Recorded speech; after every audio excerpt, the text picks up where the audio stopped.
Suot ang pulang dress, pumasok si Ilara sa isang restaurant. Magandang gabi po, ma'am. May reservation po kayo? Bungad sa kanya ng hostess. Bahagyang ngumiti si Ilara. Yes, under the name of Ilara Silvestre. Kinumpirma ng hostess ang pangalan niya sa listahan bago ito tumango. Yes, Miss Silvestre. This way, please.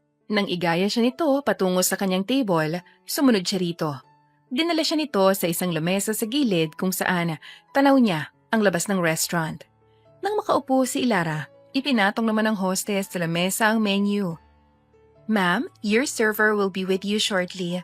Enjoy your evening. Wika pa nito. Imbis na magsalita, nakangiti lamang ito. Itinoon ni Ilara ang atensyon sa labas ng glass wall. Sunod-sunod siyang nagpakawala ng hangin sa bibig habang bahagyang nanginginig ang mga tuhod sa kaba. Good evening, ma'am. Would you like to order now or are you still waiting for someone? Untag ng lalaking server sa kanya. Mapait na ngumiti si Ilara. Mamaya na lang siguro, may hinihintay pa kasi ako eh. Just let me know, ma'am, when you are ready to order. Nang tumango siya, lumisa naman ito agad. At wala pang isang minuto, nagsitayuan agad ang mga buhok ni Ilara sa kanyang mga braso nang may mainit na hangin na dumampi sa kanyang tenga. Good evening, beautiful. Wika nito bago siya siniil ng halik sa kanyang mga labi. Hindi na nagulat si Ilara. Nang umupo ito sa harap niya, nawala agad ang emosyon niya sa muka. Gideon? Why the sudden call? Huh? Babe? Bumuntong hininga si Ilara bago dismayadong napailing. Bakit ganyan ang suot mo? Why? May mali ba? Kunot noon ni Gideon. T-shirt? Short? Tsinelas? Mahina niyang sambit habang naiilang na pinagmamasdan ng nobyo niya. I'm sorry, babe. Nagmamadali ako eh. Bigla mo kasi ako tinawagan, di ba? I was literally in the middle of playing an online game with my friends. So I rushed. Di mo naman kasi sinabi na magde-date pala tayo. Nakapag-prepare man lang sana ako. Di ba, dito mo ako madalas dalhin? Paborito mong lugar to, di ba? Yeah. This place will be forever my favorite. Sambit ni Gideon, bago kumindat, saka tinawag ang server. Order muna tayo. I'm kinda hungry. Kaninang tanghali pa kasi ako lang kain. Tanging tango lang ang itinugon ni Ilara sa kanyang nobyo ng mga sandaling yon. Nang lumapit sa kanilang server, umorder na sila ng pagkain. Nakamasid lang si Ilara kay Gideon na halos orderin na ang mga nasa menu. Tahimik lang siya ng mga oras na yon habang humuhugot ng lakas ng loob dahil may isang dahilan kung bakit siya nakipagkita kay Gideon. Hindi date, kundi... May I have your order, ma'am? Biglang untag sa kanya ng server. Ngumiti si Ilara bago sinabi ang gusto niyang kainin. Nang lumisan ang server, tinitingnan niya ang mga mapupungay na mata ni Gideon. Babe, is there something wrong? Since I got here, iba nang tingin mo sa akin ah. Have I done something to make you look at me like that? Nagtatakang wika ni Gideon habang mataman itong nakatingin sa kanya. Payak na ngumiti si Ilara, tinatago sa nobyo ang matinding kaba lalo na ang panginginig ng mga labi niya. Hindi niya alam kung saan siya magsisimula. Pero alam niya sa sarili na desidido siya. Gideon, hindi na kita maramdaman. Hindi ko alam kung bakit pero napansin ko na parang pinapabayaan mo na ang buhay mo. Hindi na ikaw yung Gideon na kilala ko. Ano na mangyayari sa'yo kung ganyan ka? Hindi ka na raw pumapasok. Wala ka na bang pangarap, ha? Kasi ako meron. Kahit mahirap ang buhay namin, nagsisikap ako. Pero ikaw, anong mararating mo kung palagi kang ganyan? Palagi kang tutok sa online games. Pinapabayaan mo ng pag-aaral mo. Malumbay na litanya ni Ilara habang namamasa ang mga mata. I have dreams, babe. May pangarap ako. Not just for myself, but for you too. I'm sorry if you felt that way. I didn't know. Maybe because I'm insensitive. But I can change, babe. I can fix my... Alam ko na yan din ang sasabihin mo, Gideon. Lahat ng tao ay ganyan ang sasabihin. Aayusin nila ang sarili nila. Para saan? To redeem themselves? Hindi na bago yun, Gideon. Umiling si Gideon. Iba ako sa kanila, babe. Kapag ginusto ko, gugustuhin ko talaga. I want to redeem myself so that I can prove you that maghiwalay na lang tayo, Gideon. Anya, natuluyang nagpawasak ng puso niya. Tinanggal niya ang suot niyang kwintas bago iyon ipinatong sa harap ni Gideon. Sana, mahanap mong babaeng maiintindihan ka, Gideon. Salamat sa mga taong pinagsamahan nating dalawa. Salamat sa mga araw na pinasaya, pinalungkot at pinaiyak mo ko. Salamat dahil dumating ka sa buhay ko ng mga panahong bagsak ako. Pero naninibago na ako sa iyo. Parang hindi na ikaw ang lalaking inibig ko noon. Pasensya na, Gideon, pasensya na.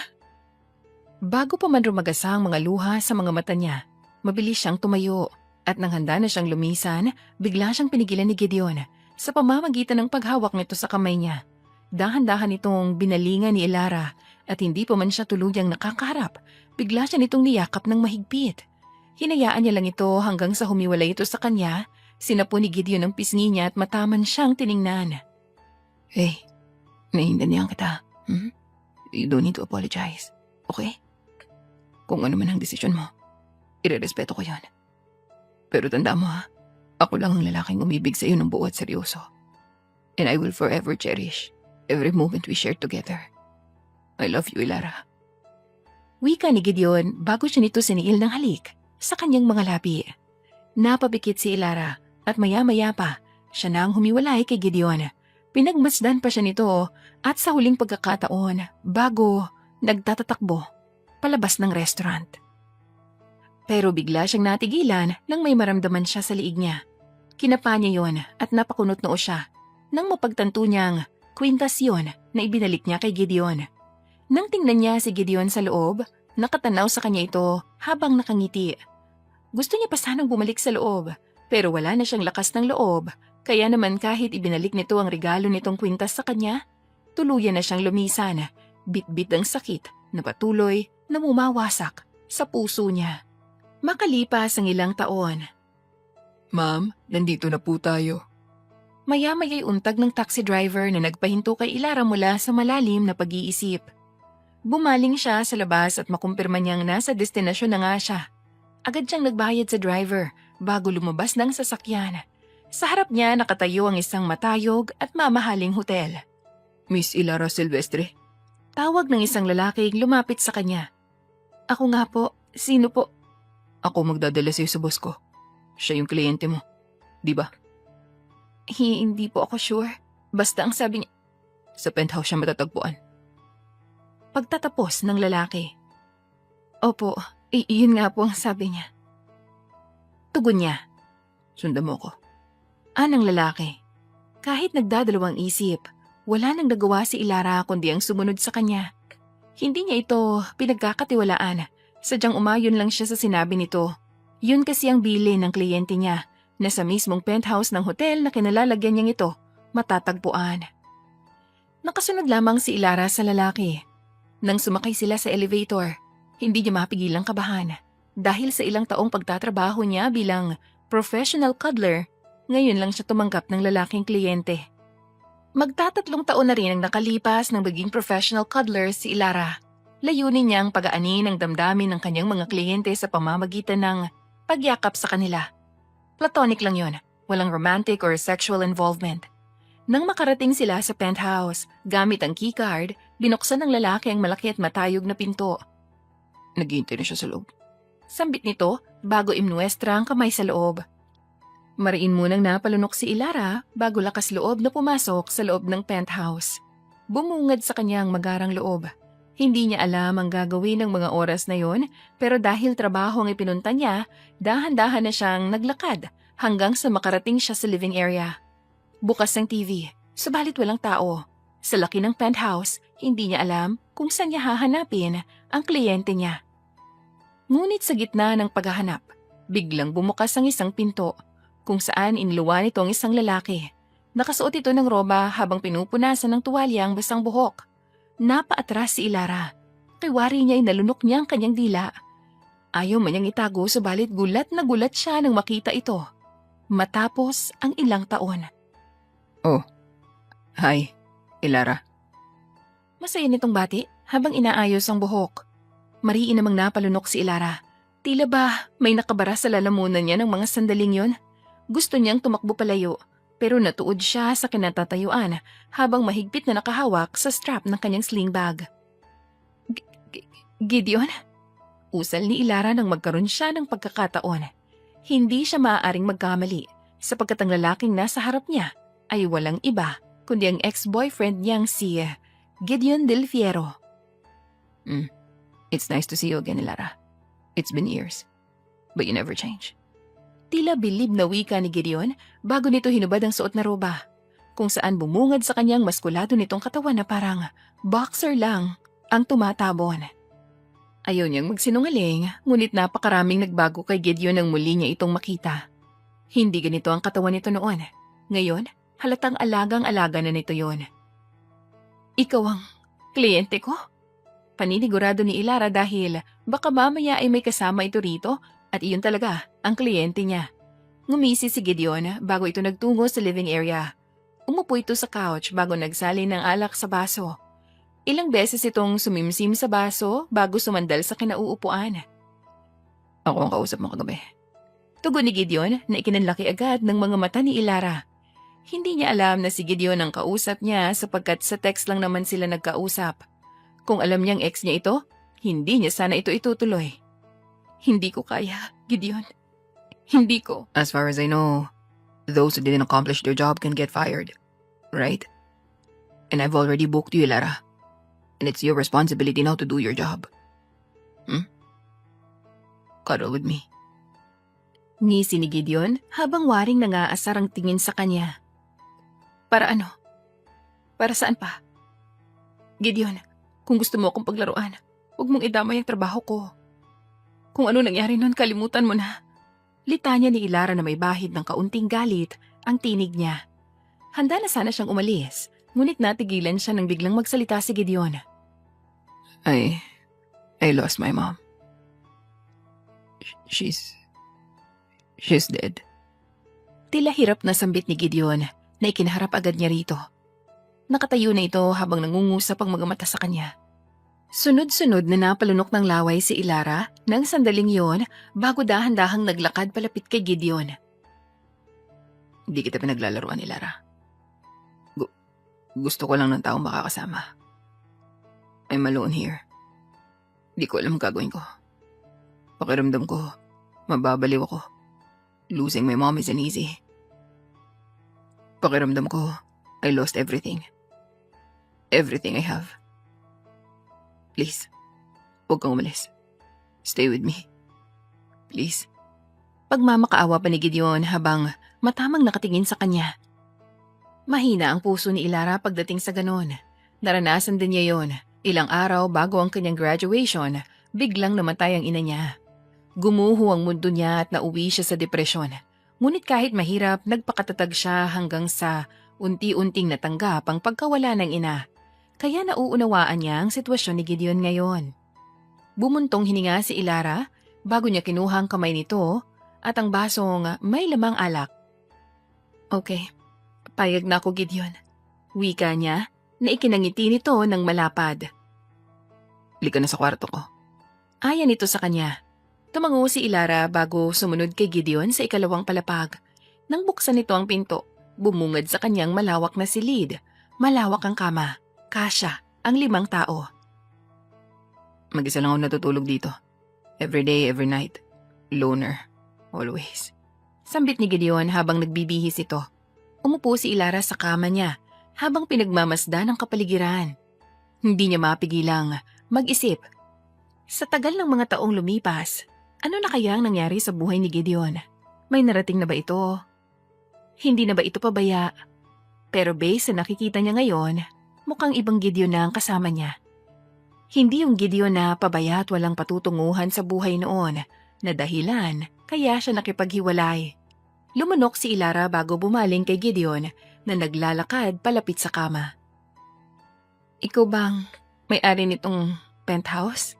Kunot noon niyang tanong. Malapad na ngumiti si Gideon bago ito nakayukong umupo sa tabi niya. Of course, this is mine. Tugon ito nang mag-angat ng mukha sa kanya. Kung ganon, nagkamali ako. Natatawa niyang Anas nang mapagtantong mali palang iniisip niya kay Gideon. Noon, buong akala niya'y wala itong mararating dahil sa kapabayaan sa buhay. Pero ngayon, aminado siya na nagulat siya nang muling magtagpo ang landas nilang dalawa. Sapagkat nagbago na ito, may narating na ito sa buhay. Bakit ka naman nagkamali, Ilara? Is there something that bothers you? Nakangusong, tanong ni Gideon. Wala naman. Nagulat lang ako kasi iba ka na ngayon kumpara noon. Well, I'm a billionaire now. And the CEO of one of the largest companies here in the Philippines. I also own a lot of businesses. Nagulat man sa tinura ni Gideon, naging kalmado pa rin siya. Halos 1 minuto siyang tahimik bago tumango. Mabuti naman kung ganon. Sige na, magsimula na tayo at nang matapos na. Anya. Nakangiti namang tumango si Gideon bago ito humiga sa kama. Habang si Ilara naman ay sunod-sunod na nagpakawala ng hangin sa bibig bago sumampas sa kama at gumapang palapit sa lalaki. Pumwesto siya sa likod nito bago ito walang imik na niyakap. Pakiramdam pa niya ay manginginig ang braso niya ng mga sandaling yon pero kinontrol niya yon. Sa totoo lang, naiilang siya. Pero tiniis lang niya dahil trabaho niya ito. At ito naman talagang layunin niya. Ang pag-aani ng damdamin ng mga kliyente niya. It's still the same, Ilara. Maya-maya pa'y bulong ni Gideon na tila nakangiti dahil sa paraan ng pagbigkas nito. Parang masaya ito. Imbis na umimik, nanatili na lang natahimik si Ilara. Ayaw niyang umimik sapagkat baka kung saan pa mapunta ang usapan nilang dalawa. Sa loob ng 3 taon, ngayon lang siya nakaramdam ng pagkailang sa mga naging kliyente niya. Kailan may hindi siya naging ganito sa kanila. Tanging kay Gideon lang talaga. Yung amoy mo, ganun pa rin. Nanunuot pa rin sa ilong ko ang vanilla scent mo, Ilara. Muli na namang bulong ni Gideon. It's been years. Di ka pa rin nagbabago ng pabango. Yun at yun pa rin. Dagdag pa nito bago humarap sa kanya. Matangkad si Gideon, ngunit dahil bahagyang nakaangat ang katawan niya, magkapantay ang mukha nilang dalawa. Hindi makakibo si Ilara. Natulala siya habang nakatitig sa gwapong mukha ni Gideon. Ni paghinga niya ng mga sandaling yon, kontrolado niya dahil sa kabang nararamdaman niya. Tila kakawala na nga ang puso niya sa kaba ng mga oras na yon, kaya naman para kumalma, siya naman ang tumalikod kay Gideon. Ano bang ginagawa mo, Gideon? Naiilang niyang tanong sa lalaki. Why? May mali ba sa ginagawa ko? Trabaho ko to, Gideon. Hindi mo to pwedeng gawin. Binok mo ba ako dahil gusto mo nang makakasama? O binok mo ako dahil gusto mo lang akong paglaruan? Kung balak mo lang akong gawing laruan, mas maiging umalis na lang ako. Hindi ko na kukunin ang bayad mo. Handa nang bumaba si Ilara sa kama nang bigla siyang pigilan ni Gideon. Mahigpit nitong hinawakan ng kamay niya at hinila siya pabalik sa pagkakahiga. Bumalik si Gideon sa posisyon nito kanina bago hinila ang braso niya payakap sa katawan nito. Yan. Binili ko na. Inis na napailing si Ilara bago walang nagawa kundi hayaan ito. Hindi na siya umalis. Natili na lang siya. Mukhang naramdaman ni Gideon ang pagkainis niya kaya bigla itong naging tahimik. Ngunit makalipas ang ilang minuto, bigla na naman itong nagsalita. May I ask, Ilara? Paano ka napunta sa trabahong to? After you finished your college, professional cuddler na agad ang pinasukan mo? May halong pagtataka ang tanong nito. Gustuhin mang manahimik na lang ni Ilara. Napagtanto niya na marahil ang pagsasalita niya ang tunay na magbibigay tahimik dito. Mahabang kwento. Nang matapos ako sa college, naghanap agad ako ng trabaho. May nakuha nga ako, mababa naman ang sahod. Tama nga sila. Nasa bottom pala talaga kami. Kaming mga graduate ng fine arts. Pinanghinaan ako ng loob hanggang sa makita ko tong trabahong to. Triple ang sahod kumpara sa sahod ko sa kumpanyang pinasukan ko kaya kumagat agad ako. Salaysay ni Ilara. Triple? That's it? Halakhak ni Gideon. Sa isang katulad ko, malaki na yon. Sa'yo, alam ko namang piso lang yon. I'll make it 20 times. Halikan mo lang ako. Dahil sa narinig, mabilis pa sa 4:00 na humiwalay si Ilara sa pagkakayakap kay Gideon. Nahihibang ka na ba, Gideon? Gulat na tanong nito. Mahinang tumawa si Gideon bago ito patayong humarap sa kanya. Not enough. Times 50. Halikan. Hindi na pinatapos ni Ilara si Gideon sapagkat agad nang tumama ang palad sa pisngi nito. Hindi ako prosti para alokin mo ko ng ganyan. Iritado niyang asik bago dali-daling bumaba sa kama. Kung ayaw mong umayos, aalis na lang ako. Anya pa, bago kinuha ang bag sa kama. Isinukbit na niya yon sa kanyang balikat at dali-daling dinako ang pinto. Ngunit nang bubuksan na niya ang pinto, biglang hinawakan ni Gideon ang kamay niya. Kapag kuwan ay inikot siya paharap dito, bago bahagyang itinulak pa sandal sa pinto. Nanlaki ang mga mata ni Ilara ng mga sandaling yon at nang kakawala na siya kay Gideon, bigla naman itong hinarang sa magkabilang gilid niya ang mga braso nito. Gideon, anong ginagawa mo? Hindi niya makapaniwalang tanong. I missed you, Ilara. Saad ni Gideon bago nito ipinantay ang mukha sa kanya. Di pa rin kita makalimutan. Kahit ilang taon ang lumipas. Nandito ka pa rin sa puso ko. Dagdag pa nito. Dahil magkaharap ang mga mukha nila, nanunuot sa ilong ni Ilara ang amoy chikong hininga ni Gideon. Napalunok siya at hindi siya makagalaw sa kinatatayuan. Gideon. Nang subukan niyang magsalita, paputol-putol siya dala ng matinding kaba sa kakaibang titig ni Gideon sa kanya. Kung may kapangyarihan lang ako, ibabalik ko ang panahon na masaya tayo. At babaguhin ko sarili ko para hindi na tayo nagkahiwalay. Ngayon, I wanna redeem myself. Ilara, give me a second chance, please. Pangungusap nito bago unti-unting inilapit ang mukha sa kanya. Mas lalong hindi nakagalaw si Ilara. Dapat ay umiwas siya. Pero hindi niya magawa sapagkat animoy naparalisado ang ulo niya. Ilang sandali pa ang lumipas, tuluyan ang lumapat ang mga labi ni Gideon sa kanya. At doon, nanumbalik ang mga nakaraan sa kanya. Mga nakaraan na kinalimutan na niya. I want you, Ilara. I want you. Puno ng pag-aangking bulalas ni Gideon sa gitna ng paghalik nito sa kanya. Nawala na sa sarili si Ilara nang buhatin siya ni Gideon patungo sa kama. Nagparaya na siya. Nang ihiga siya nito sa kama, masuyo itong umibabaw sa kanya bago pinagmasdan ang mga mata niya. Ganun na ganun ka pa rin. Di ka pa rin nagbabago. Ikaw pa rin ang Ilara na nakilala ko.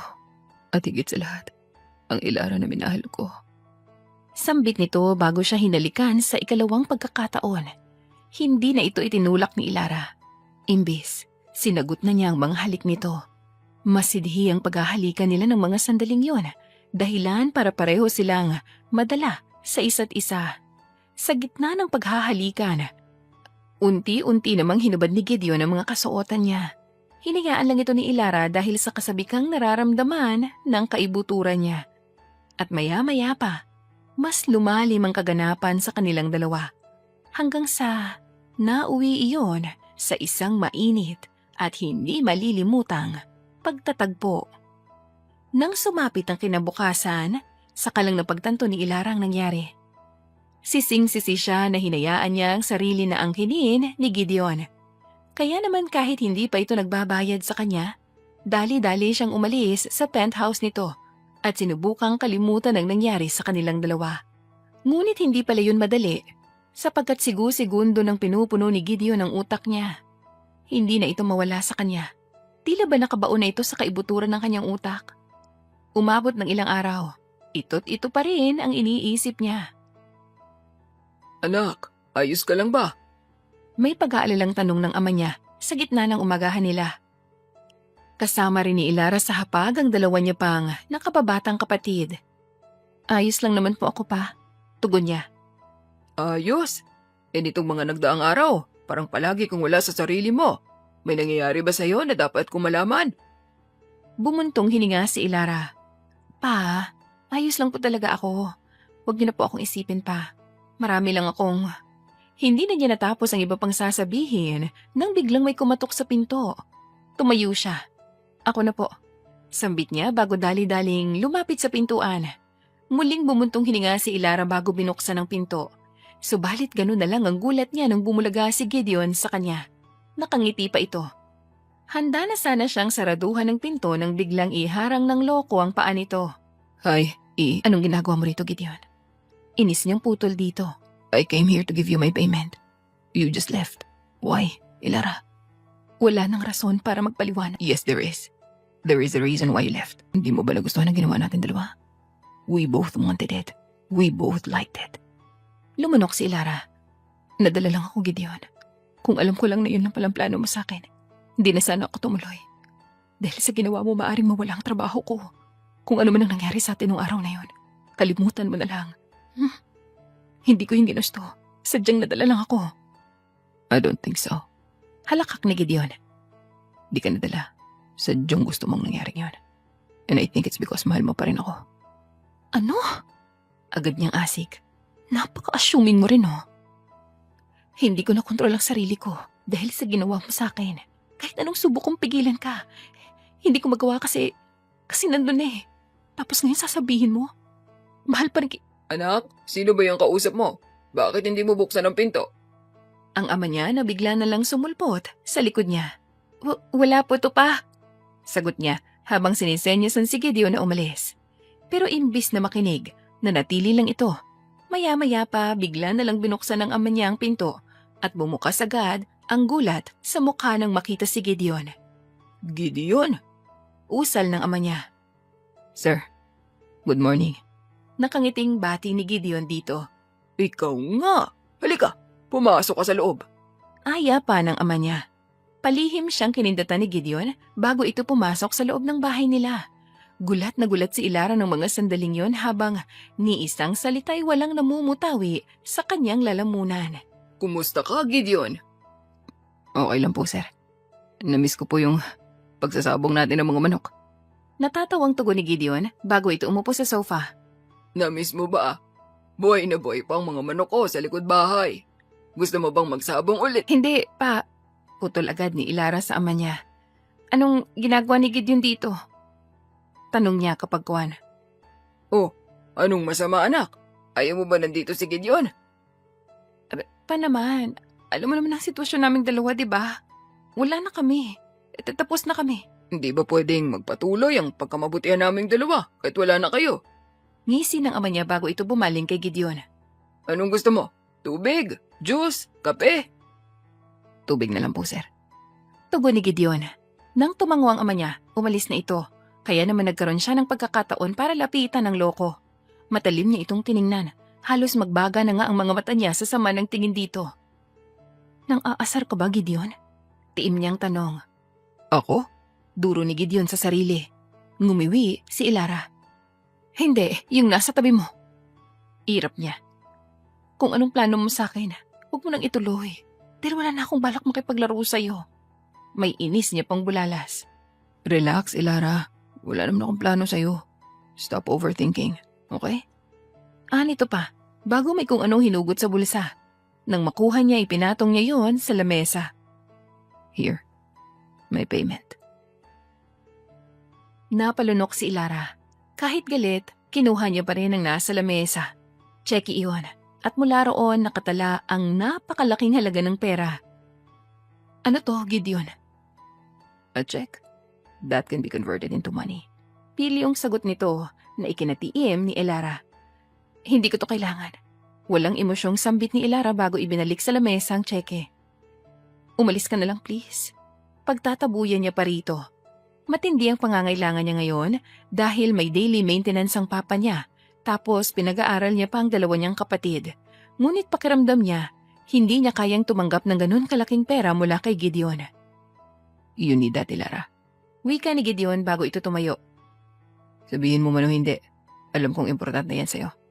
Sige, alis na ako. Just accept my payment. Anito pa, bago din ako ang pinto. Napalunok si Ilara.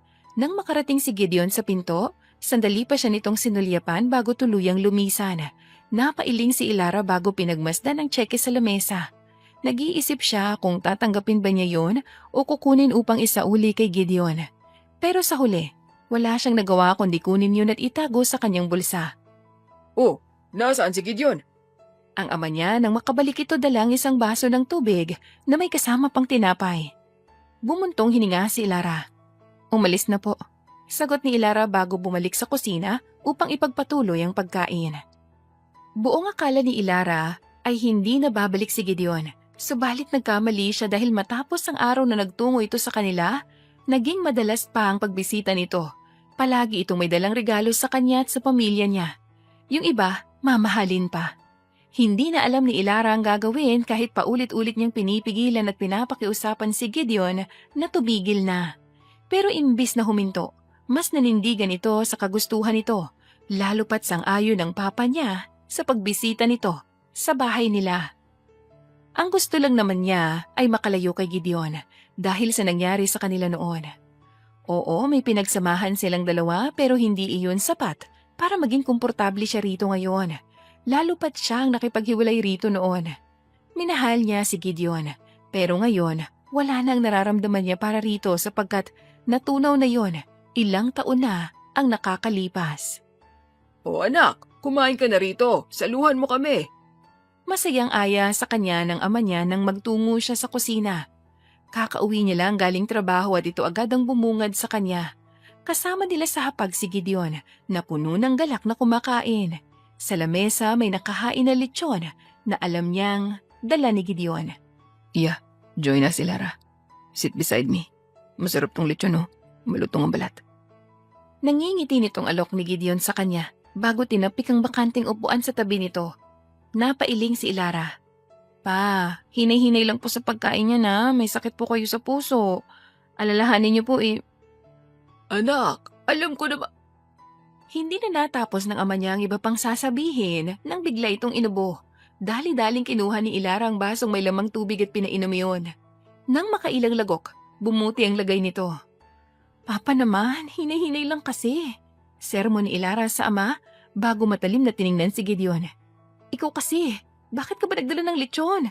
Alam mo namang may sakit sa puso si Papa. Inis niyang turan, kulang na lang ay lapitan niya ito para hilahin ang patilya nito. Kalma ka lang, anak. Nasamid lang ako kaya ako inubo. Huwag ka na magalit kay Gideon. Umupo ka na lang sa tabi niya at saluhan mo kami. Sabi ng ama niya. Di na po, busog pa po ako. Tugon niya bago walang paalam na umalis sa kusina habang bitbit na rin ang inis na nararamdaman kay Gideon. Wala siyang ideya kung saan siya pupunta pero maya-maya pa natagpuan na lang ni Ilara ang sarili sa likod ng kanilang bahay. Nakaupo sa duyan habang pinagmamasdan ang mga alagang manok ng ama niya. I'm sorry. Mahinang wika ng isang tinig sa likuran niya. May sinseridad ang boses nito at ramdam niyang pagsisisi nito. Bumuntong hininga si Ilara bago humarap dito. Sa susunod kasi, huwag ka nang magdala ng kung ano-ano rito. Lalo pat may sakit ang papa sa puso. Iling niya bago tumayo. Gideon, ano bang balak mo? Naguguluhan ako. Pinaglalaruan mo ba ako? Naghihiganti ka ba dahil nakipaghiwalay ako sa'yo noon?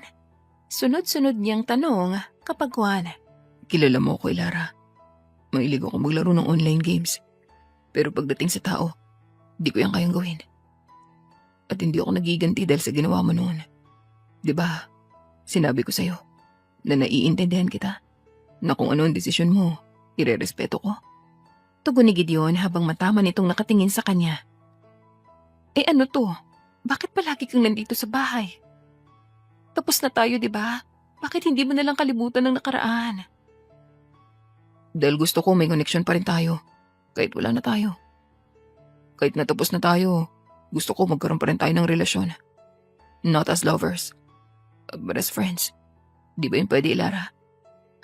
Malumanay na wika ni Gideon habang bahagyang may kirot ang tono ng pagsasalita nito. Napalumod ng laway si Ilara. Hindi niya alam ang sasabihin ng mga sandaling yon, tila natuliro siya at nagkandabuhol-buhol ang mga cells sa utak niya. Matagal nang walang imik si Ilara bago bumalik sa pagkakaupo sa duyan. Hindi ko alam kung makakaya kong maging magkaibigan tayo. Walang emosyong saad ni Ilara. Bakit naman? Let's forget the past and just start a fresh beginning. Paano sila magsisimula? Kung sa tuwing nakikita niya ito, palagi niyang naaalala ang nakaraan, kung saan masaya pa silang dalawa. Kung kaya't hindi na alam ni Ilara ang gagawin, nanahimik na lang siya ng mga sandaling yun at makalipas ang ilang minuto, naramdaman niya ang pag-atras ni Gideon. Nang balingan niya ito, wala na ito. Marahas na nagpakawala ng hangin sa bibig si Ilara bago sunod-sunod na umiling sa kahumiga sa duyan upang doon, pansamantalang, magpahinga. Baka kayo talagang para sa isa't isa. Pang-aasar ni Melanie na matalik na kaibigan ni Ilara habang kausap niya ito sa kabilang linya. Kasalukuyan siyang naglalakad patungo sa bahay ng kliyente niya ngayong araw. Paano mo naman nasabi? Kunot noong tanong ni Ilara sa kaibigan. Bes, hindi ba obvious? O sadyang manhid ka lang talaga? Halata naman na mahal ka pa ni Gideon. Mahinang natawa si Ilara. Mahal? Baka kamo pinaglalaroan. Baka gusto niyang kunin ang loob ko tapos kapag bumigay ako, bigla niya akong iiwan. Baka gusto niyang maghiganti kasi nakipaghiwalay ako sa kanya nun eh. Ang OA mo, Ilara. Tantanan mo na yung kakakapi mo kung ano-anong iniisip mo eh. Sa tingin ko naman ay hindi yun ang ugali ni Gideon. Maayos naman ang pakikipaghiwalay mo sa kanya, di ba? Kamo nirespeto niya yung desisyon mo. So wala kang dapat ikabahala kaya matik na mahal ka pa rin niya. Bakit? Wala ka na bang balak bigyan siya ng second chance? Nagbago na siya may narating na. Hindi na pabaya sa buhay.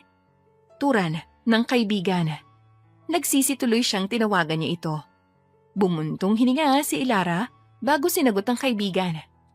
Hindi ko alam, Melanie.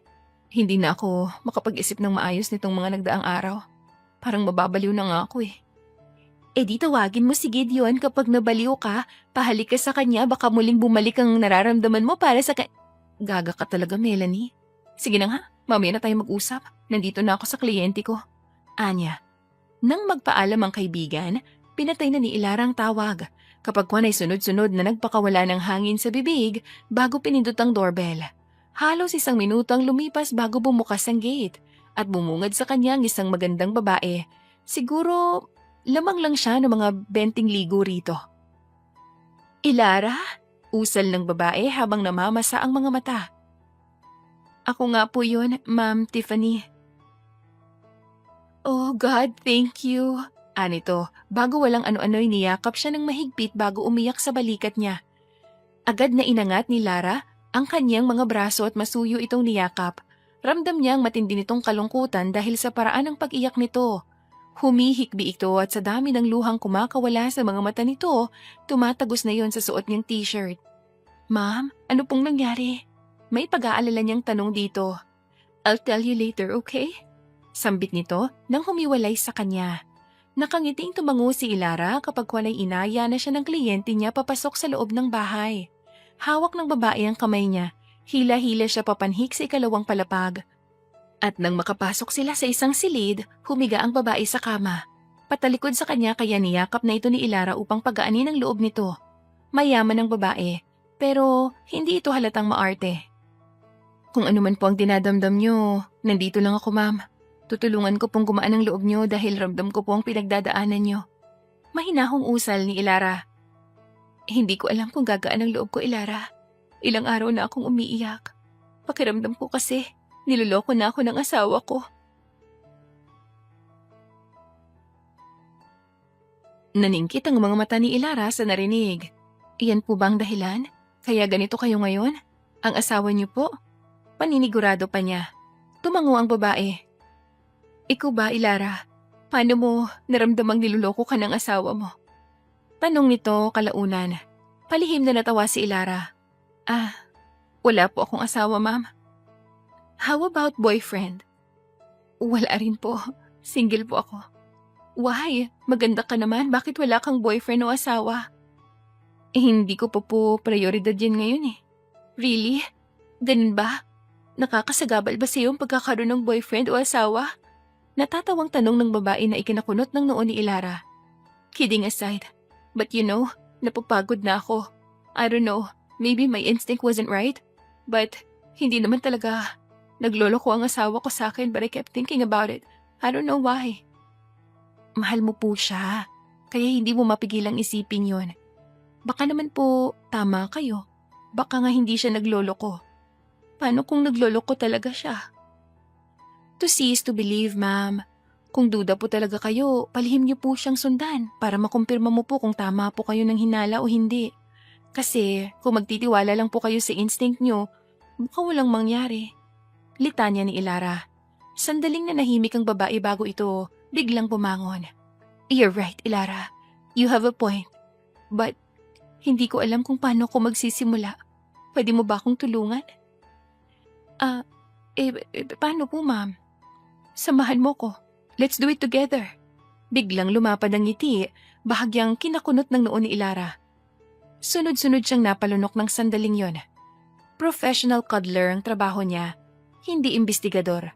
Pero dahil naiintriga na rin siya, sumang-ayon siya sa kliyente niya. Lalo pat nangako itong magbabayad sa kanya. Pero pwede ko po bang makita ang asawa mo? Maya-maya pa, tanong ni Ilara sa babae. Sure. Sagot nito bago kinuha sa bedside table ang cellphone.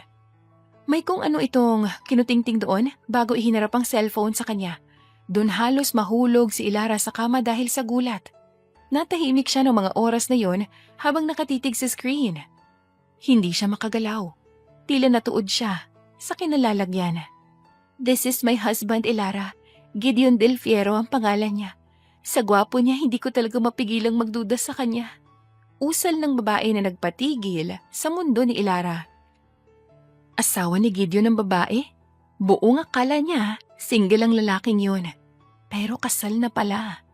Yung pinakita ng babae, wedding picture nilang dalawa ni Gideon. Gulat na gulat si Ilara. Hindi siya makaimik. Bahagya ring napuno ng takot ang kaibuturan niya ng mga sandaling yon nang maalala ang rason kung bakit niya gustong lumayo kay Gideon. Yun ay yung may nangyari sa kanilang dalawa. May nangyari sa kanilang dalawa tapos may asawa na ito. Ano siya? Kabit? Are you okay, Ilara? Maya-maya pa'y tanong ni Tiffany sa kanya. Sigurado po ba kayo na asawa mo yan? Yeah, of course. Kinasal kami last year. Why? Nakita mo na ba siya? You look shocked, Ilara. Like you've seen a ghost. Kunot noon ng babae. Mariing lumunok si Ilara bago bumaba sa kama. Isinuot na niya ang kanyang sapatos bago kinuha ang bag niya. Saka walang paalam na lumisan sa silid. Gulat na gulat pa rin siya. Hindi makapaniwala sa nalaman. Hey, Ilara, where are you going? Hindi pa kita binabayaran. Habol ni Tiffany sa kanya. Pero imbis na makinig dito, nagpatuloy lang siya sa paglisan hanggang sa natagpuan ni Ilara ang sarili sa isang tahimik na lugar. Dahan-dahan siyang umupo sa nakatumbang puno at doon ibinuhos ang luhang kanina pa niya pinipigilan.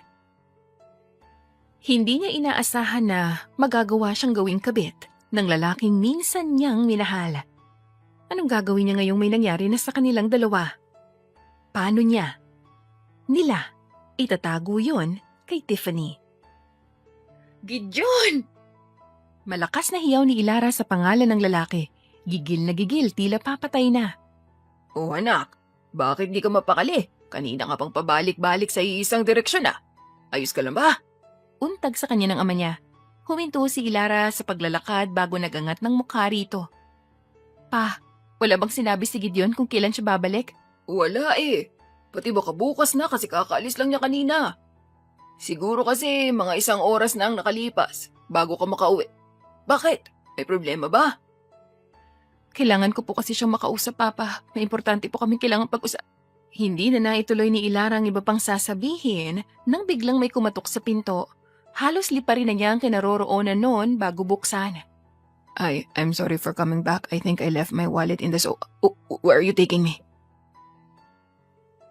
Gulat nitong usal ng hilahin niya ito patungo sa likod ng kanilang bahay. Nang makarating, binitawan niya ang kamay nito bago matalim na tiningnan. Bakit hindi ka nagsabi sa akin ng totoo, Gideon? Ha? Bakit?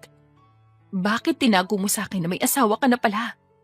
Diretso at walang pag-aalinlangang sambit ni Ilara sa dating nobyo. Oo, si Gideon ito. What? What are you talking about, Ilara? Gulong-gulong tanong ni Gideon habang halos magpantay ng mga kunot sa noo nito. May asawa ka na, di ba? Tiffany ang pangalan. Naging kliyente ko siya kanina. Pinagdududahan kanyang nagloloko ka, kaya gusto niyang tulungan ko siyang alamin kung totoo ba. Tapos ipinakita niya sa akin ang picture niyo. Yung wedding picture niyong dalawa. Gideon, bakit mo hiniyaang may mangyari sa atin? Kung kasal ka na pala, ginawa mo pa akong kabit. Tapos anong sasabihin mo? Wala kang balak sa akin? Ano to? Tama nga ako, pinaglalaruan mo lang ako. Bulyaw niya rito. Subalit, imbis na mabahala, laking gulat na lang ni Ilara nang tumawa ito bago dahan-dahang umupo sa duyan. Sandali itong nagduyan bago huminto sa pamamagitan ng paglapat ng mga paa sa lupa. And you believed her? Tanong nito.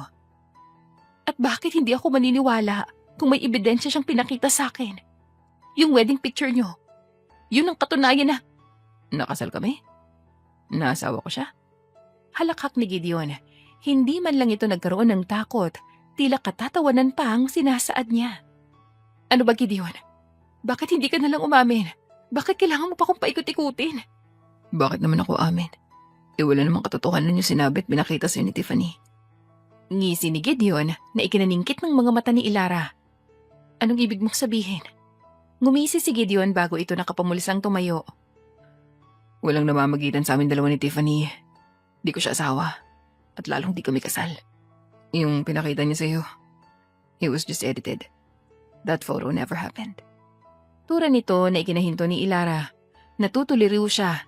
Hindi niya alam kung paniniwalaan ba niya si Gideon o hindi.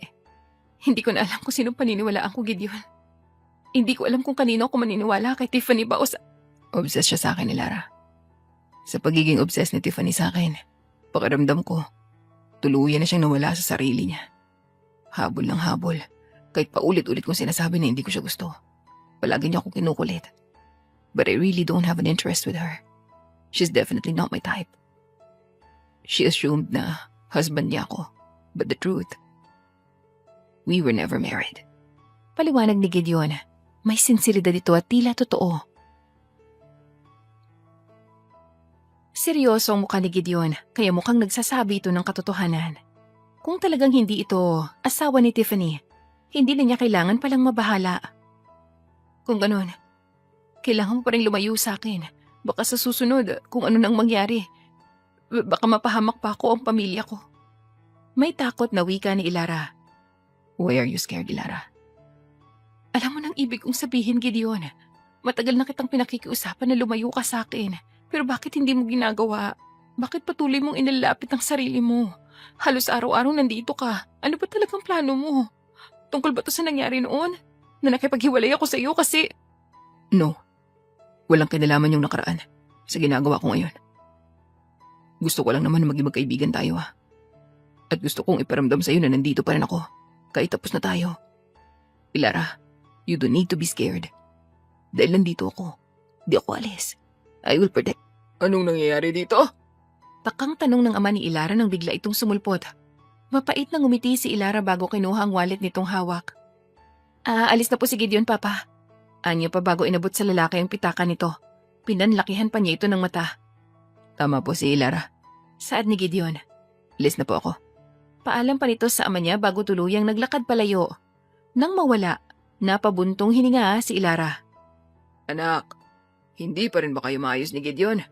Tanong ng ama niya habang magkakrus ang mga braso. Pumasok na po tayo, Papa. Malamok rito. Anya, imbis na sagutin ang tanong nito. Naglakad na si Ilara pabalik sa bahay nila habang nakasunod ang ama niya sa kanya. Nang makapasok, dumiretso agad siya sa silid at doon tulalang umupo sa kama habang iniisip si Gideon. Lumipas ang maraming araw, tila nakinig si Gideon sa kanya sapagkat hindi na ito nagpakita pa matapos ang gabi kung saan kinumpronta niya ito tungkol kay Tiffany. Hindi na nga ito nagparamdam pa sa kanya, kaya naman bumalik na sa dati ang payapa niyang buhay. Hindi mo pa pala isinasanglayan? Sabi ko sa'yo na isangla mo na wika ni Melanie habang ka-video call ni Ilara. Hawak-hawak niya ang kwintas na ibinigay sa kanya ni Gideon nang sila pa. Sa mga lumipas na taon, ito ang kauna-unahang beses na kinuha niya yon sa kinalalagyan nito. Kahit alam kong mahal to, hindi ko pa rin to isasangla, no? Ayokong isipin ni Gideon na mukha akong pera. Kahit pa paano may konsensya pa naman ako, Melanie. Bala kong ang isauli to sa... Isasauli mo? Ibinigay na nga sa'yo, di ba? Kung wala kang lakas ng loob na isang layan, hayaan mong ako na lang ang gumawa dahil hanggat hawak mo yan, hindi siya mawawala sa isip mo. Bumuntong hininga si Ilara. Alam mo, kahit isang lamo to, hindi pa rin siya mawawala sa isip ko. Lalo pat bigla na lang siyang nagpakita out of nowhere. Nang makita ko nga siya, hindi ko alam ang gagawin ko eh. Ang hirap i-process na matapos kong makipaghiwalay sa kanya noon. Muli kaming magkikita. Para bang sinasadya yun? Para ano? Para magsisi ako? Eh bakit ka naman magsisisi na nakipag-break ka? Hoy Ilara, mag-usap nga tayo ng masinsinan. Huwag mong sabihin sa akin na mahal mo... Ha? Wala naman akong sinasabi ah. Kinalimutan ko na nga siya. Tapos sasabihin mong mahal ko siya? Putol ni Ilara sa kaibigan bago tinago sa lagayan ng hawak na kwintas. Kasama ng cheque na ibinigay sa kanya ni Gideon nitong nakaraan. Siya lang naman kasi ang palagi mong bukang bibig. Wala ka na yatang araw na. Sa tuwing tumatawag ka sa akin, si Gideon lagi ang topic. Aminin mo na Ilara, mahal mo pa rin si Gideon. Seryosong bulalas ng kaibigan habang matamang nakatingin sa mga mata niya. Mahinang tumawa si Ilara sa tura ng kaibigan. Melanie, saksi ka naman kung paano ko kinalimutan si Gideon, di ba? Alam mo yan. Oo, alam ko naman. Pero ganito kasi yun eh. Posible kasing bumalik yung nararamdaman mo sa kanya dahil bigla siyang nagpakita ngayon. Minahal mo siya, di ba? Eh hindi naman sana nakipaghiwalay ka kasi hindi mo na siya mahal. So ngayong nandito na si Gideon, posibleng manumbalik ang greatest love mo sa kanya. Tama ba ako, my dear friend? Tila na nga asar na usal ni Melanie. Inirapan ito ni Ilara. Alam mo, sa ating dalawa, ikaw dapat ang huminto sa pag-inom ng kape kasi kung ano-anong iniisip mo. Bumalik lang siya. Babalik na agad yung nararamdaman ko noon. Nakangisi niyang sambit bago bumaba sa kama. Sige na, alis na ako, may kliyente pa ako. Sana mabait. Foreigner pa naman yun. Ano? Foreigner? Sigaw ni Melanie. Oo, sana makaya ko, baka maubusan ako ng English. Biglang dumugo ang ilong ko. Naku, maganda ka. Ingat ka, baka matusok ka ng jumbo hotdog niya. Ang bastos mo, Melanie. Sana tamaan ka ng kidlat. Huy, grabe ka naman! Hindi na natapos ni Melanie ang iba pang sasabihin nang biglang namatay ang tawag. Bahagyang nanlaki ang mga mata ni Ilara sa gulat ng mga sandaling yon. Natamaan ba siya ng kidlat? Wala sa sarili niyang tanong. Sa gitna ng pag-aalala sa kaibigan, bigla na lang ito nag-text. Nawalan daw ng internet kaya biglang namatay ang tawag. Natawa na lang si Ilara. Akala tuloy niya nagkatotoo ang sinabi niya dahil sa kabastusan ng kaibigan. Pero mabuti na lang hindi. Nireplyan muna ni Ilara si Melanie bago tuluyang lumisan upang magtungo sa isang mamahaling hotel kung saan niya pupuntahan ang foreigner niyang kliyente. Malakas ang ulan ng mga oras na yon kaya nahirapan siyang makasakay. Nang makarating siya sa destinasyon, halos kalahating oras na siyang late kaya naman dali-dali na siyang nagtungo sa kinalalagyan ng kliyente niya. Nang makarating, pinagpaga niya muna ang sarili bago ilang beses na kumatok sa pinto. At nang bumukas yun, bumunga dito habang ang mukha ay nakabusangot. Sir, I'm sorry for being... You're 30 minutes late, woman. Sigaw nito bago walang ano-ano'y hinila siya papasok sa loob. Nagulat si Ilara sa ginawa nito. Sa lakas ng paghila nito halos matumba siya nang binitawan siya nito. Nanlilisik ang mga mata nito sa kanya bago pabagsak na sinarduhan ng pinto. Why are you late? Bulyaw nito bago dahan-dahang naglakad palapit sa kanya. Napalunok si Ilara at umatras sa takot. It's raining, sir. It's hard to get... I don't care, woman. I told you to come at the right time. But you're late. You know, since you're late, you deserve a punishment. Nakangising wika nito bago hinubad ang suot na pang-itaas. Halos malaglag ang mga mata ni Ilara. Napuno agad ng takot ang kaibuturan niya dahil alam niyang nasa kapahamakan siya ngayon.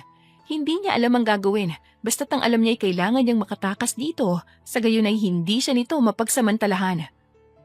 Don't come near me. I'll call the police. Pagbabanta niya rito habang nakasampa sa kama. Humalakak ito bago hinubad ang pang-ibaba, kaya tanging boxer na lang ang naiwan dito. You're gonna call the police? How? Anito pa, bago nagigising, binalingan ng bag niya ang nasa lapag. Nahulog yon nang tumakbo siya, dala ang takot. Please, sir, don't do this to me. Pagmamakaawa ni Ilara dahil alam niyang wala na siyang magagawa ng mga oras na yon. Anong laban niya rito? Gayong matangkad ito at halatang alaga ang katawan. Wala siyang ibang naisip kundi ang magmakaawa. Pero imbis na maawa, ngumisi pa ito sa kanya bago tumakbo sa kinaroroonan niya. Takot na takot si Ilara. Hindi niya alam kung paano siya makakatakas dito. At nang malapit na ito sa kanya, biglang bumukas ang pinto na ikinahinto nito. Nang bumaling si Ilara doon, tila nabuhayan siya nang makita si Gideon. And who are you? Hiyaw ng foreigner dito. Ngumisi si Gideon bago naglakad papasok sa loob. I'm Gideon Del Fiero, the owner of this hotel, and I'm the one who's gonna make you beg for your life. Walang takot pa nitong saad bago sinugod ang foreigner. You're gonna regret it! Ngisi ng foreigner bago nito ihinanda ang sarili. Nang makalapit si Gideon dito, agad-agad nitong inindayan ng suntok. Sa lakas bahagyang napaatras ang foreigner pero gumanti rin ito at nasuntok din si Gideon. Lumabas ka na, Ilara. Sigaw ni Gideon sa gitna ng pambubuno nila. Dali-dali namang bumaba si Ilara sa kama, kinuha ang bag sa lapag at tumakbo palabas.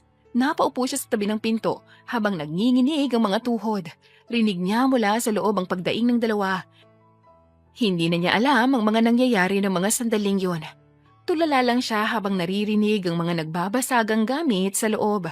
Makalipas ang ilang minuto, huminto ang ingay, kaya naman dahan-dahan siyang sumilip sa loob at nanlaki ang mga mata niya nang makitang nakahandusay na sa sahig ang foreigner, habang si Gideon naman ay nakatayo.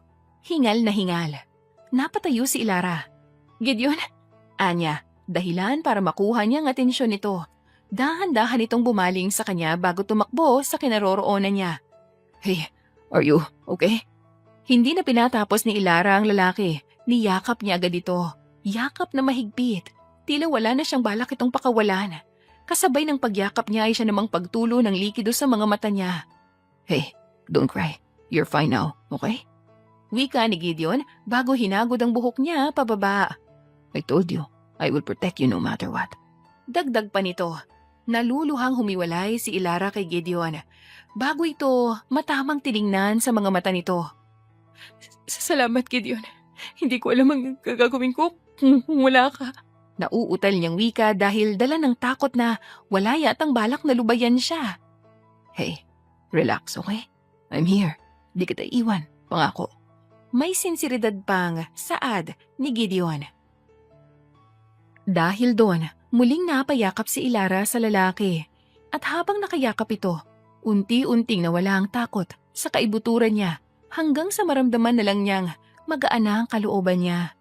Gumaan ito dahil kay Gideon na hindi niya inaasahan na darating upang iligtas siya. Makalipas ang halos 1 minuto, humiwalay na siya kay Gideon at payak na ngumiti. I'm sorry, Gideon. Anya, puno ng pagsisisi ang boses. Kumunot ang noo ni Gideon. For what, Ilara? Naguguluhan itong tanong. I'm not done yet, jerk. Come here, let's fight again. Sabay silang napalingon sa loob ng silid at nakita nilang sinusubukang tumayo ng foreigner. Natawa si Gideon. How can you fight if you can't even stand? Pangaasar pa nito bago sinarado ang pinto. Palihim na natawa si Ilara habang si Gideon naman ay may tinawagan. Pagkatapos, hinawakan nito ang kamay niya at dinala sa rooftop ng hotel. Nang makarating, yumakap agad kay Ilara ang malamig na simoy ng hangin. Yakap-yakap niya ang sarili at nang mapansin yun ni Gideon, hinubad nito ang suot na jacket bago ipatong sa balikat niya. Salamat. Nahihiyang wika ni Ilara, hindi makatingin ng diretso sa lalaki. Don't mind it. Nga pala, bakit ka nagsorry sa akin? Have you done something to me? Bakit wala kang alam? Gulong-gulong sambit ni Gideon na bahagyang ikinatawa ni Ilara. Hinantay niya munang makaupo sila sa bench na nasa gilid bago siya nagsalita. Yung mga nagawa ko sa'yo nitong mga nagdaang araw, ipinagtatabuyan kita, di ba? Pilit kitang inilalayo sa akin. I'm sorry, Gideon. Yun lang pala eh. You don't need to apologize, Ilara. Naintindihan naman kita eh. Alam mo, wala naman talaga akong plano o balak sa'yo. Lalong di kita pinaglalaruan ha. Alam mo ba, kung bakit patuloy kong pinagsisisikan ang sarili ko sa'yo? Kung bakit gusto kong mapalapit sa'yo? Yun ay dahil mahal pa rin kita, Ilara. Kahit naghiwalay tayo nun, di na wala nararamdaman ko sa'yo. Ever since, mahal kita. At habang buhay kitang mamahalin. Kahit anong mangyari. Naningkit ang mga mata ni Ilara. Kung mahal mo ko, bakit sumang-ayon ka kaagad sa desisyon ko nung nakipaghiwalay ako sa'yo? Ni hindi ka nag-isip, Gideon, Nang sinabi ko makikipaghiwalay ako, bumayag ka agad. Bakit? Natutuliro niyang bulalas. Bumuntong hininga si Gideon bago nito kinuha ang mga kamay niya at marahang hinimas. Habang hinihimas nito ang mga kamay, nakita ni Ilara ang dugo ang mga kamao nito. I was depressed at that time, Ilara. I was under a lot of pressure. Bata pa lang ako. Ibinigay na agad sa akin ni Dad ang kumpanya niya. Kaya minsan, napapabayaan ko na yung sarili ko. I don't wanna say this, but during that time, I became addicted to online games. I didn't even know myself anymore. Kaya halos wala na ako sa sarili ko noon. Imbis na pumasok, nasa kumpanya lang ako. Sandaling huminto si Gideon bago tumawa. Kaya naiintindihan kita noong gabing yun. Dahil aminado na naman ako na napapabayaan na rin kita. And yes, I agreed na maghiwalay tayo. Pero hindi ibig sabihin nun hindi kita mahal. Mahal pa rin kita. At pumayag ako kasi nangako kung babalik ako. Kailangan ko munang manalo sa buhay para maging karapat-dapat sa'yo, Ilara. Dagdag pa nito na tuluyang nagbigay linaw sa mga katanungan niya noon. Hindi ko alam na may pinagdadaanan ka pala nun, Gideon. Hindi ko alam na habang inis na inis ako sa'yo, tangan mo pala yung pressure ng buhay mo. Hindi ako nagtanong. Hindi ko inalam. Shh! It's fine. Di ko na naman sinabi sa'yo dahil ayoko mag-alala ka sa akin. Nakangiting sambit ni Gideon. Pero nagkulang ako bilang girlfriend mo, Gideon. Hindi man lang kita natulungan nun. Naging urang-urada pa yung desisyon ko. I'm sorry, Gideon. Sorry talaga. Hindi sana tayo umabot sa sitwasyong to. Umabot man tayo. At least, okay na tayo ngayon. We're good, right? Ngumiti si Ilara. Oo naman, bakit hindi? Iniligtas mo nga ako sa manyak na foreigner na yun, di ba? Kung wala ka, baka pinagsawaan na niya ako. Kaya malaki ang utang na loob ko sa iyo, Gideon. Iniligtas mo ako dahil mahal kita. Kindat ni Gideon. Pakiramdam ni Ilara ay namulang magkabila niyang pisngi. At para itago yun, yumuko siya. Pero nang muli niyang makita ang dugo sa mga kamao nito, kinuha niya ang panyo sa bag niya at pinunasan yon. Nang matapos, ibinalik niya ang tingin kay Gideon bago pinunasan ang gilid ng mga labi nito na may bahid ng dugo. Bukod sa nalinawan na siya sa lahat, nalinawan na rin siya sa sarili niya. Kaya pala si Gideon ang laging laman ng utak niya. Yun ay dahil mahal pa pala niya ito. Hindi nagkamali si Melanie. Tama ito sa hinala niya. Gideon? Yes, babe? I mean, Ilara? Napailing si Ilara bago huminto sa ginagawa. Tinititigan niya sa mga mata si Gideon bago sinapo ang pisngi nito. Humugot siya ng maraming lakas bago ibinukang bibig. Mahal kita, Gideon. Sandaling natigilan si Gideon bago nito sinapo ang baba niya. Really? Mahal mo rin ako? Hindi makapaniwala nitong tanong. Oo, mahal pa rin. Mahal na mahal din kita, Ilara. Putol sa kanya ni Gideon bago siya nito sinunggaban ng halik. Imbis na itulak ito palayo, hinayaan niya lang ito. Tumugon siya sa halik nito. Nang sandaling yon, walang ibang nararamdaman si Ilara kundi ang kasiyahan sa puso niya. Hindi niya inaasahan na hahantong sila sa sitwasyong ito. Sobrang saya niya na naging dahilan para lumalim ang pagsasanib ng mga labi nila. Sa sobrang lalim, pareho nang nag-init ang kanilang mga katawan, kaya naman nag-check-in sila sa isa sa mga private suite ng hotel. At doon ipinaramdam ang matinding pagmamahal sa isa't isa. Hindi lubusang naisip ni Ilara na matapos ang mga hindi magandang nangyari sa pagitan nilang dalawa ni Gideon, natagpuan niya pa rin ang sarili na iniibig ito. Napagtanto niya na sa kabila ng pakikipaghiwalay niya rito noon, eto pa rin palang sinisigaw ng puso niya. At ngayon, wala siyang ibang hangad, kundi ang makasama ito habang buhay. Ngayon, masaya na siyang kasama si Gideon. Nanumbalik ang relasyon nila noon. At walang araw na hindi ipinaparamdam ni Gideon kung gaano siya nito kamahal.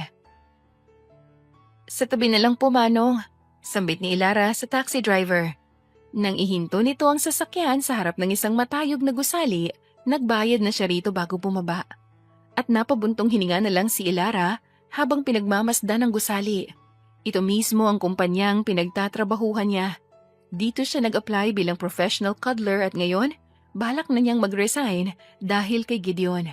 Palagi kasi itong nagsiselos sa mga kliyente niya kaya mas minabuti na lang niyang iwan ang trabaho at magtayo na lang ng pangarap niyang negosyo. Isang restaurant. Hindi niya ginalaw yung checking ibinigay ni Gideon sa kanya noon at gagamitin niya yon para panimula. Nangako rin naman si Gideon na tutulungan siya nito. Muling bumuntong hininga si Ilara at bitbit ang resignation letter, naglakad siya papasok ng gusali. Subalit nagulat na lang siya nang may biglang humila sa kanya. Nang harapin niya yon, bumungad si Tiffany. Nanlilisik ang mga mata nito. Tila handa itong pumatay. Tiffany? I was wrong about you, Ilara. I thought mabuti kang tao pero masama ka pala. Madumi ka, manluloko ka, mga agaw. Mas hamak namang mas maganda ako kumpara sa'yo. And still, ikaw pa rin ang pinili ni Gideon. Ikaw palang kabit ng asawa. Walang kayo, Tiffany. Walang namamagitan sa iyong dalawa ni Gideon. At higit sa lahat, hindi mo asawa ang boyfriend ko.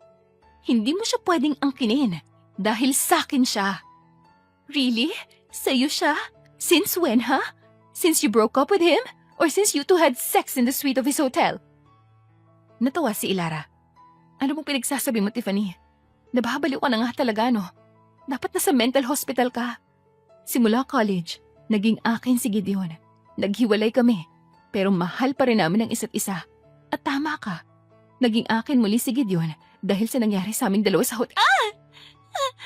Bakit? Bakit may nagawa sa akin na asawa ko, whore? Kung kailangan mo ng pera, I'll give you. I'm willing to give you the money. Alam ko namang pera lang naman ang habol mo sa asawa ko, di ba? Bibigyan kita. Layuan mo lang. Hindi ko kailangan ng pera mo, Tiffany. Alam mo, mas mabuting kalimutan mo na lang si Gideon. Dahil kahit kailan, hindi naman naging kayo. Nag-a-assume ka lang. Sa ginagawa mo, unti-unti mong sinisira ang sarili mo. Kaya hindi na ako nagulat na ngayon baliw ka na. Hindi ako baliw. I'm not crazy, you whore. Hiyaw ni Tiffany bago ito nagtatatalon. Napaatras si Ilara ng mga sandaling yun. At habang tila nagtatantrums ito, biglang lumapit ang 3 nurse rito. Nandito ka lang pala, kanina ka pa namin hinahanap. Ani ng lalaking nurse bago nito hinawakan ang magkabilang braso ni Tiffany. Get off me! Get off me! Ayokong bumalik doon! Ayoko nang bumalik doon, please! Wala na sa sariling asik ni Tiffany habang sinusubukan nitong kumawala sa mga nurse. Pero dahil malakas sila, hindi ito nagtagumpay. Dinala ng mga ito ang babae sa isang kotse at nang mawala, napailing si Ilara. Marahas siyang nagpakawala ng hangin sa bibig at parang wala sa sariling tinungo ang opisina ng CEO sa top floor ng gusali. Habang naglalakad patungo sa opisina ng CEO, bigla siyang sinalubong ng isang lalaki. Pero natigilan si Ilara nang mamukhaan ito. Hindi siya maaaring magkamali. Ito yung lalaking nag-aya sa kanya sa penthouse ni Gideon noon. Magandang umaga, Ma'am Ilara. Nakangiti nitong saad. Ikaw yung lalaking naghatid sa akin sa penthouse ni Gideon, di ba? Opo, ako nga po. Martin nga po pala. Nang iangat nito ang kamay, wala sa sariling nakipagkamay si Ilara rito. Ano palang ginagawa mo rito? Tanong niya. Follow me, ma'am. Anito, imbis na sagutin ang tanong niya. Napakunot noo si Ilara. Nang tumalikod ito at maglakad, wala na siyang nagawa kundi ang sumunod dito. Huminto ito sa harap ng pinto ng CEO bago iyon binuksan pagdakay iminuestra sa kanyang kamay sa loob. Naguguluhang pumasok si Ilara sa loob at mula sa balkonahe, nakita niya ang isang lalaki. Nakatalikod ito at nakapumulsa habang nakatanaw sa labas. Eto ba yung CEO? Simulat sa pool kasi, walang ideya si Ilara kung sino ang CEO. Sunod-sunod siyang lumunok bago dahan-dahang lumapit dito. Pero habang palapit, may kakaiba siyang nararamdaman. Parang pamilyar sa kanyang lalaki.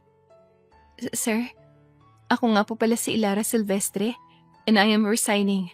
Anya, kinakabahan siya, dala ng takot. Ni pagbati, hindi niya nagawa. No need, babe. Sambit nito bago dahan-dahang humarap sa kanya.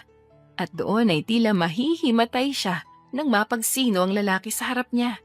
Kaya pala may kakaiba siyang nararamdaman. Eto pala yun. Gideon? Usal ni Ilara. Good morning, babe. Anito, bago lumapit sa kanya at siniil ng halik ang mga labi niya. Anong nangyayari?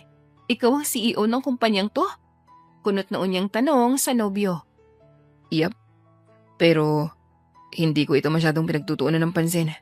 This company is one of my minor companies. Mas focus ako sa major companies ko eh. Which is the ones that I inherited from my dad. Nagulantang si Ilara.